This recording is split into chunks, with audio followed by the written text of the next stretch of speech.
Sup nerds, this is Liberty for the Brave, and today we're going to be talking about personal finance, managing your personal finance. I'm not going to be talking about super in-depth percentages or values of how much you should be saving or spending, but I'll go over a 50-30-20 rule that most people know about and target some lifestyle choices where you can reevaluate where you can best put your spending. Managing your personal finance is important because well, it's fucking important, so get your shit together. I think personally there are 3 reasons people should be managing their personal finance.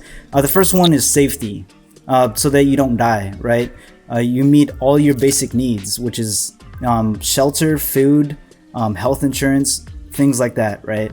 The second reason is comfort. You can be safe but not comfortable, right? If you're living paycheck to paycheck and you're not putting money where it should be, such as your emergency funds or investing, then one drastic event in your life can put you below the safety margin. I would say a lot of people try to pursue that area of comfort but can really only attain right above safety because the jobs in America, they only pay enough to meet their basic needs. So comfort would be being able to pay your rent, insurance, the lifestyle that you want, and also being able to put it towards savings and investments so that you have a healthy retirement. The third reason why I think most people should be managing their personal finance, and is part of the whole reason of this channel, is reaching fulfillment. This is a little tricky because I can't speak for everyone about this reason. Fulfillment means something differently to every person. And fulfillment can just mean living a comfortable lifestyle. But I'm the type of person who likes to do a lot of things. I like to work, I like to create, and I like to be bougie as fuck. Part of managing your personal finance is putting out little fires here and there so that they don't become, a bigger fire and unmanageable. Kind of like California. So if you look at it as a skill, you can always work to build it. And the more you do it, the more you have control of your finances. And the more you build that confidence to pursue a bigger goal without sacrificing too much of your lifestyle. So moving on to the 50-30-20 rule. A lot of people already know about this, but it should be served as a baseline. And these percentages can be fluid depending on what type of lifestyle that you want to live. And as long as you're being responsible and stick to a plan. So these percentages are based off of your after-tax pay, not your gross pay. So take that in mind when you're calculating your finances. 50% of your income should be going towards your rent, other types of bills, insurance, transportation, or food. 30% of your income should be going towards any of your wants. That could be your lifestyle choices, hobbies, entertainments, electronics, extra clothes. And then the 20% should be going towards your savings. And it's advised to at least have 3 to 6 months of your living expenses. I like to keep 3 months because those extra months that I would be saving, it's more worth my time and money to put it towards other investments. So that 20% can also include any debts that you have to repay. Some people like to include investments in this 20% group, but once you start getting into investments, you start prioritizing it differently, which is one reason why I think that the percentages are fluid. So let's look at some lifestyle choices that you can look at in order to, adjust these percentages in a way that you see fit. For the first one, health and fitness. People who are active or on some sort of diet, they tend to be more conscientious of their food expenses.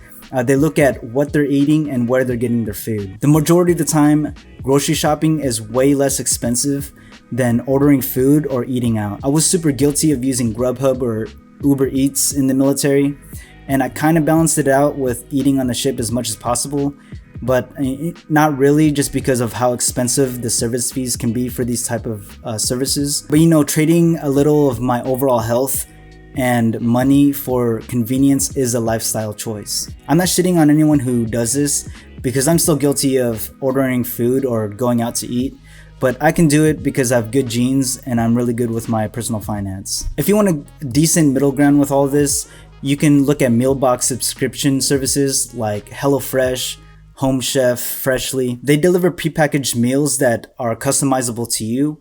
I know people in the past who have done this because their jobs can be pretty demanding. Especially in the military, it's really hard to find time to go out and grocery shopping. It is a healthier and cheaper alternative than ordering out, but it can be a little bit more expensive than grocery shopping. Moving on to the next lifestyle choice, and this goes out to all the nerds. Nerds of any type of entertainment or hobby. That could be painting, hiking, weightlifting, video games, filming, whatever it is. If you don't think you're a nerd, then go be boring somewhere else. So this is where fulfillment is mostly going to be stemmed from. Not always. Like I said, I can't speak for everyone, but most of the time it's going to stem from what you enjoy doing in life. For example, I'm a nerd at video games. I love playing video games and eating food. And video games is one of those things I had to cut a lot in my life. Not only because it took a lot of time, but it was really expensive for me. I spent a lot of money on World of Warcraft, phone games. I spent a lot on $50 games that I played once and never picked up again. I have like thousands of dollars in my Steam account. But now that I became, more mature and understanding of personal finance and investments, I bought a $400 VR headset. But really my outlook on personal finance and investing was to be able to retire in 3 to 4 years so that I can play as many video games as I want for the rest of my life and have my future wife feed me Hot Pockets. Of course that's not true as well, but that's the point, right? Is being able to see where I can cut and afford so that I can retire early and still be able to do whatever I want for the rest of my life. But video games is just one of those things that I want to do in life. There's so many other things that I want to pursue besides video games. Like I want to travel and hike, film and edit videos, and managing my personal finance and getting into investments helps me prioritize what it is that I want to do. So that's pretty much it. I hope you guys found this helpful. The whole point of this video was to get you guys into managing your personal finance, get past that level of comfort and towards that area of fulfillment, looking at what it is that you want to do in life and prioritizing those things so that you're not having to sacrifice the lifestyle that you want. So please subscribe to our YouTube. It'll really help us a lot. And we'll be coming out with more videos like this. If you guys are interested, we come out with a quick military benefit every single week on our social media. That's liberty.ft.brave. So definitely check that out. And thanks for watching. We really appreciate it. And we'll see you in the next one.